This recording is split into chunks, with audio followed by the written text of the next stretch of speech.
Chapter 30. When Sierra awoke, daylight was streaming in through the crevice, landing on her dress, which was still laid out in the middle of the boulder. Although light inside the rock was still dim, Sierra could now see around her haven, taking in the fact that it was mostly barren, except for the leather satchel and water skin she had tossed aside last night. The mysterious guard hadn't come for her yet, and Sierra's stomach grumbled, making her wish he had stashed more food for her. She decided to double-check the leather bag, only to find it was indeed empty. Water would have to do for now. After she nearly emptied the water skin, Sierra reached out to touch her dress. It was mostly dry, which she supposed was the benefit of the fact that it was made out of gauze.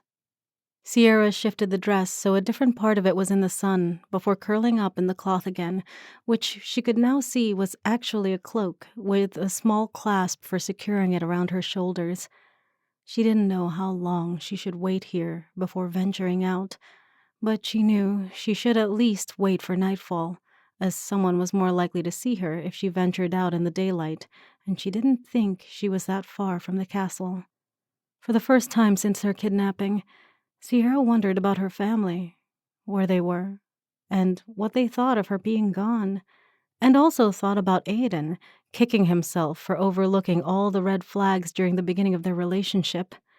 While she knew he wasn't to blame for all of this, she grimaced as she remembered how he had treated her.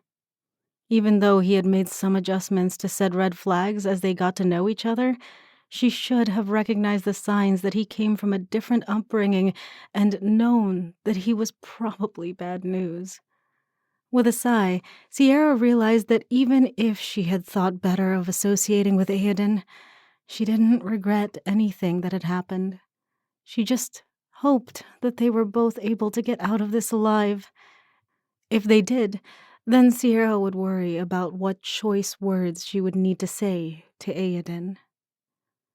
The day dragged on, and although Sierra welcomed the time alone with her thoughts, the noises outside the boulder would filter in from time to time, causing her to panic and press herself as tightly into the corner as possible, just in case someone happened to glance right into the crevice of the boulder. Sometime during the day, when the sun was high in the sky, Sierra slipped her dress back on. While it was completely dry, she still wished she had something else to wear besides the flimsy dress, which was clearly a better fit for a ball or ceremony than wandering through the woods. Sierra had no idea what time it was, but by the time the sun began to sink from the sky, the water skin was completely empty, and she began to debate whether it would be safe to collect water from the river in the setting sun before it became pitch black once again. Then there was the question of finding food, which she wasn't even sure she could do. Even if she did have an idea of what plants were safe for humans in the regular world, she had no idea what type of plants she would encounter here in the Fey realm. Lucky for her, Sierra was saved from making that decision when a dark form ducked into the crevice a few minutes later. They wore a cloak so Sierra couldn't see their identity, but the way they sank to sit next to her made her think they were friend rather than foe. Once they were seated, they slipped the hood from their head and a pack from their back, revealing a face that was similar to Aiden's from what Sierra could see in the fading light. While their facial shape was thinner than Aiden's, without the wide chin, Sierra could see the matching emerald eyes, high cheekbones, and curly brown hair, which clearly ran in the family. The individual was dressed as a guard, but his frame was slim, and Sierra was pretty sure he was the one who had helped her. Ashlyn. He dipped his chin. I believe you knew my brother. Sierra nodded, relief flooding her veins at the fact that she had escaped Conlon's home and whatever weird ritual he had been holding her for. Sierra. She lifted her chin. But you already knew that. He smiled. Yes, I think everyone knows it now. He responded, keeping his voice low. Sierra figured that while they were relatively safe in this boulder, it was better to be safe than sorry. I'm sorry about my father, by the way. It's not your fault, Sierra responded, keeping her voice at the same volume as Ashlyn's. Ashlyn looked away.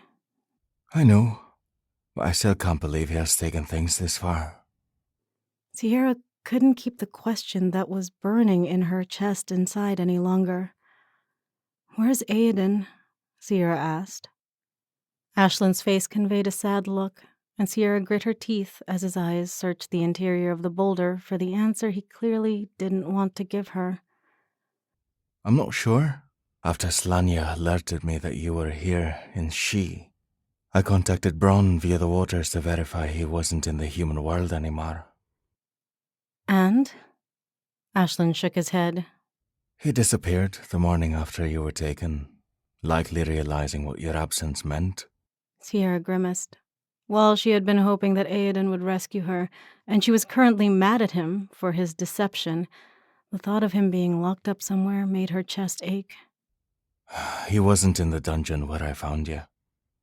I checked every cell, but they must be holding him elsewhere. Ashlyn continued. There aren't many places in She that can hold our kind, with the shifting and all. So they likely have him locked up in the general prison. But What? Sierra asked, even though she was afraid of the answer. he might also be in the isolation prison, where the seriously dangerous prisoners are placed. Something about what he said sunk its claws into Sierra's mind. Is he dangerous? Ashlyn's eyes grew wide. He didn't tell you? Tell me what? Sierra felt a cold chill settling in her veins. Ashlyn shook his head. It's not my place to tell you, but yes, he could say Aiden is dangerous. Sierra's eyes grew wide. Why?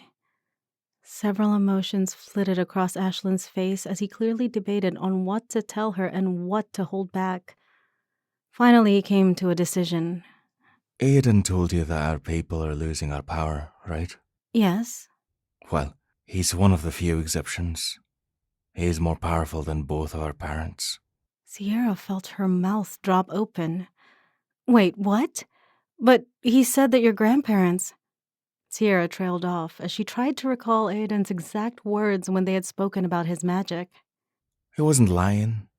Our grandparents were more powerful than our parents, and in most families, the magic has declined steadily with each coming generation.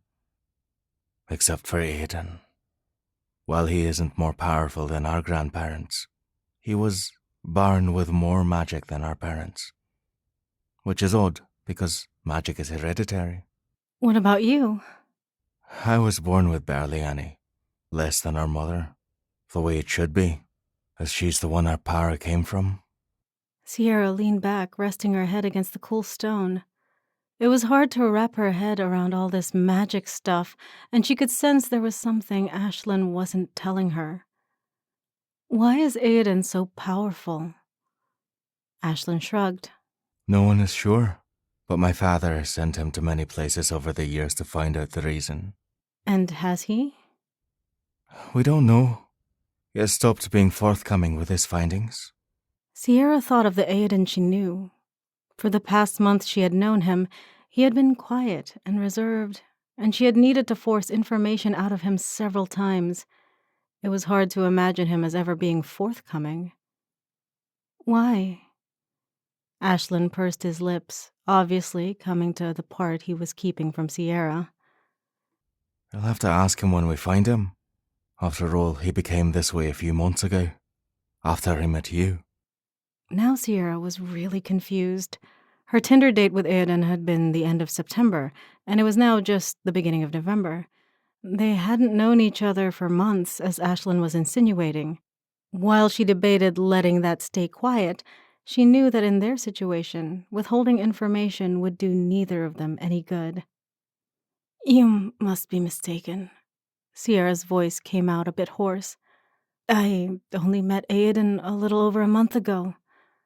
Ashlyn nodded in agreement. I know, but Aiden has known of you since last year, when he visited a seer. Sierra cocked her head to the side in confusion. A seer is someone who is paid to look into a fae's future using their magic, sometimes called a fortune teller in your world. Aiden went to see the seer to see if he would eventually find the cause of the loss of magic in She. And what did the seer see? You? She showed him you.